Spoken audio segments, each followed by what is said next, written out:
தனுசு லக்னம் போன பிறவியில பார்த்தீங்கன்னா, நீங்க வந்து உங்களுடைய குழந்தை பருவத்தையும், இளமை பருவத்தையும் வந்து ரொம்ப அனுபவிச்சு வாழ்ந்திருப்பீங்க.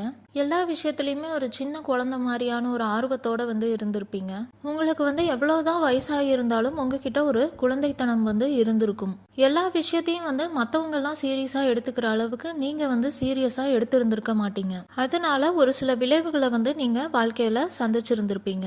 உங்க குடும்பத்துக்குன்னு வந்து ஒரு வரமுறை இருக்கு அப்படின்னா, அதெல்லாம் நீங்க வந்து கரெக்டா பின்பற்றி வந்து இருக்க மாட்டீங்க. நீங்க வந்து குழந்தைத்தனமா இருக்கனால, உங்களுக்கு எப்படி இருக்கணும்னு தோணுதோ அந்த மாதிரி இருந்திருப்பீங்க. வேலை இல்லைன்னா தொழில்ல கூட நீங்க வந்து சீரியஸாவோ இல்ல ரொம்ப ஃபோக்கஸ்டாவோ வந்து இருந்திருக்க மாட்டீங்க. இதெல்லாம் நினைச்சு நீங்க வந்து உங்க கடைசி காலத்துல வந்து வருத்தப்பட்டிருப்பீங்க. நம்ம இந்த மாதிரி நம்ம ஜாப் இல்லைன்னா பிசினஸ்ல எல்லாம் வந்து ஃபோக்கஸ்டா இருந்திருக்கலாம் அப்படின்னு வந்து நினைச்சிருப்பீங்க. குடும்பத்துல இருக்கிற நெறிமுறைகள் எல்லாம் தெரிஞ்சுக்கிட்டு நம்ம அதுபடி இருந்திருக்கலாம் அப்படியெல்லாம் நினைச்சு வந்து வருத்தப்பட்டிருப்பீங்க. நீங்க அந்த மாதிரி வருத்தப்படுற மாதிரியான சூழ்நிலை வந்து உங்க வாழ்க்கையில உருவாகி இருந்திருக்கும். இந்த பிறவியில நீங்க தனுசு லக்னமா இருக்கனால பாத்தீங்கன்னா உங்க வேலை இல்லைன்னா தொழிலுக்கு வந்து அதிக முக்கியத்துவம் வந்து கொடுப்பீங்க. இந்த பிறவியில வந்து நீங்க ஜாலியா இருக்கிறதோ இல்ல உங்க குழந்தை இளமை பருவத்தெல்லாம் வந்து நீங்க என்ஜாய் பண்றதோ அதெல்லாம் வந்து பெருசா பண்ண மாட்டீங்க. நீங்க வந்து டீச்சர் இல்லைன்னா கவுன்சிலர் மாதிரியான ஒரு ப்ரொஃபஷன்ல இருக்கிறதுக்கான வாய்ப்பு அதிகமா இருக்கு. அந்த மாதிரியான வேலையில நீங்க இல்லாட்டியுமே உங்களுக்கு தெரிஞ்ச விஷயத்த வந்து மற்றவங்களுக்கு வந்து நீங்க சொல்லுவீங்க டீச்சர் மாதிரி. உங்க வம்சத்தை பத்தி உங்க வம்சத்துல இருக்கிற நெறிமுறைகளை பத்தி என்னென்ன சாஸ்திரங்கள் இருக்கு இதெல்லாம் தெரிஞ்சுக்கிறதுல நீங்க ரொம்ப ஆர்வம் வந்து காட்டுவீங்க. எல்லா விஷயத்துலயுமே ரொம்ப சீரியஸாவும் ஃபோக்கஸ்டாவும் வந்து இருப்பீங்க